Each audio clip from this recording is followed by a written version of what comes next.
Ladies and gentlemen, let's hear it.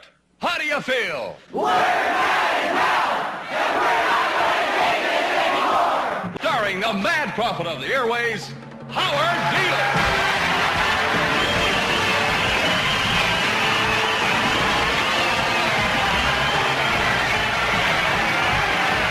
We're in a lot of trouble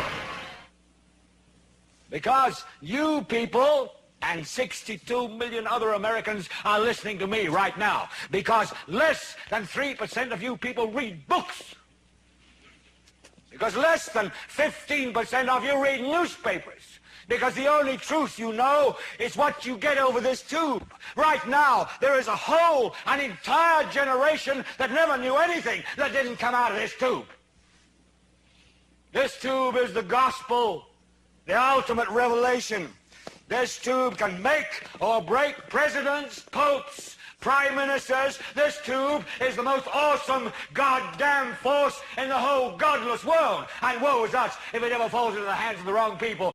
And when the 12th largest company in the world controls the most awesome goddamn propaganda force in the whole godless world, who knows what shit will be peddled for truth on this network.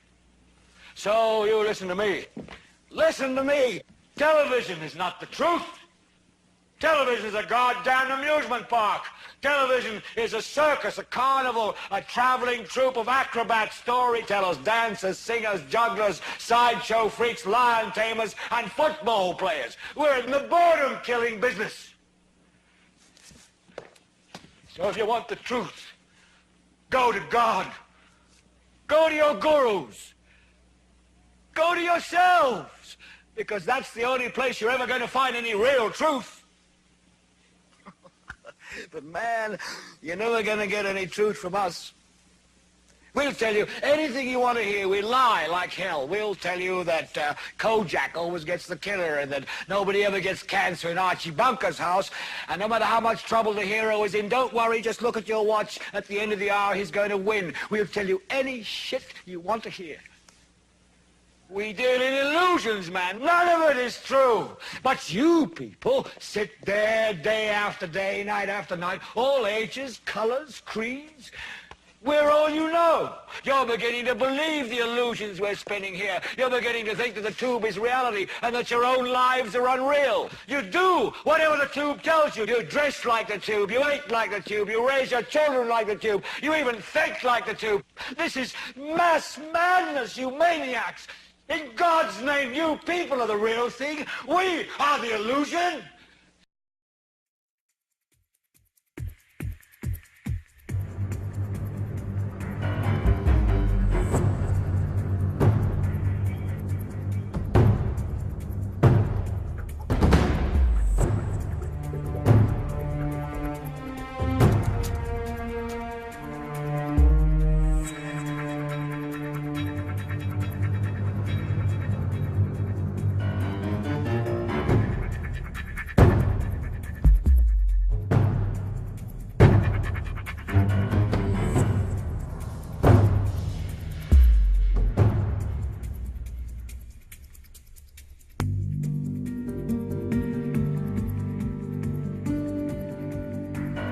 A few years ago, if you would ask me, I would tell you it's CO2. Why? Because just like everyone else in the public, I listened to what the media had to say.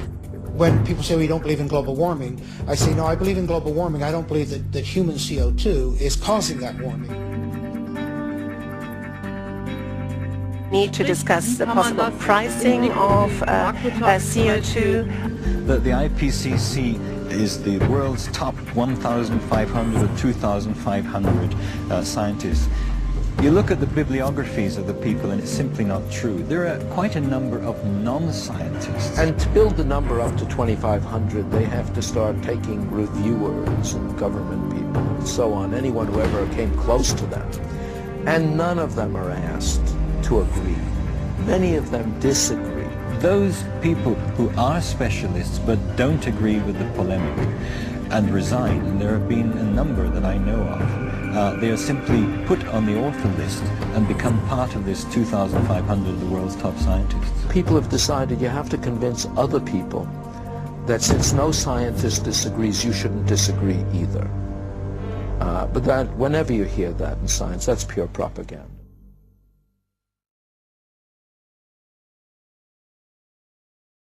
I've often heard it said that there is a consensus of thousands of scientists on the global warming issue and that humans are causing a catastrophic change to the climate system. Well, I am one scientist, and there are many that simply think that is not true. This is the story of how a theory about climate turned into a political ideology.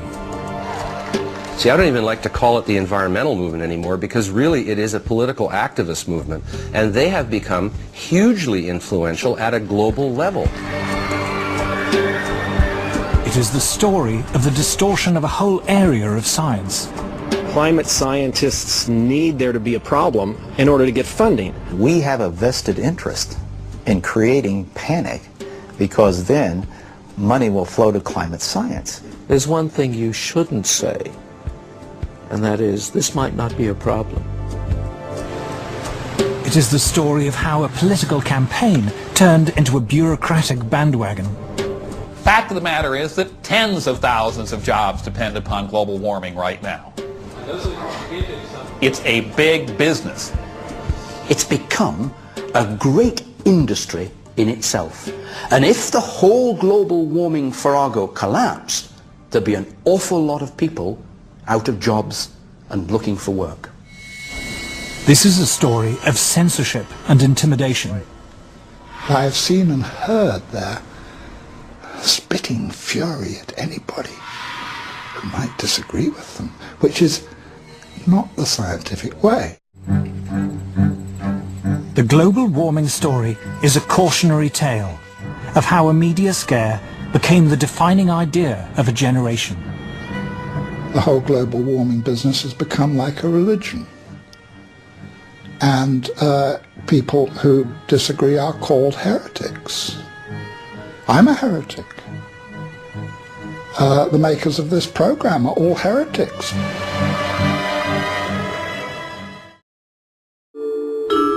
In 2005, a House of Lords inquiry was set up to examine the scientific evidence of man-made global warming. A leading figure in that inquiry was Lord Lawson of Blaby, who, as Chancellor of the Exchequer in the 1980s, was the first politician to commit government money to global warming research. We had a very, very thorough inquiry, took evidence from a whole lot of people expert in this area and produced a report.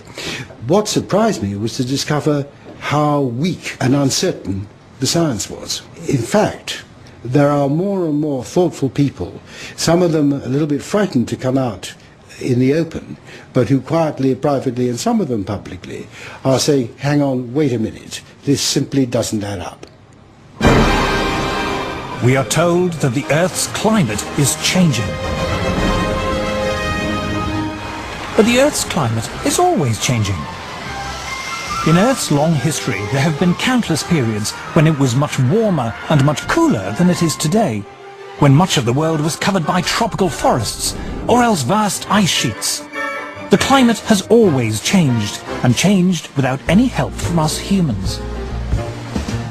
We can trace the present warming trend back at least 200 years, to the end of a very cold period in Earth's history. This cold spell is known to climatologists as the Little Ice Age. Let it snow, let it snow, let it snow. It doesn't show signs of stopping. In the 14th century, Europe plunged into the Little Ice Age. And where we would look for evidence of this are the old illustrations and prints and pictures of old Father Thames, because during the hardest and toughest winters of that Little Ice Age, the Thames would freeze over. And there were wonderful ice fairs held on the Thames, skating and people actually selling things on the ice. If we look back further in time, before the Little Ice Age, we find a balmy golden era, when temperatures were higher than they are today, a time known to climatologists as the medieval warm period.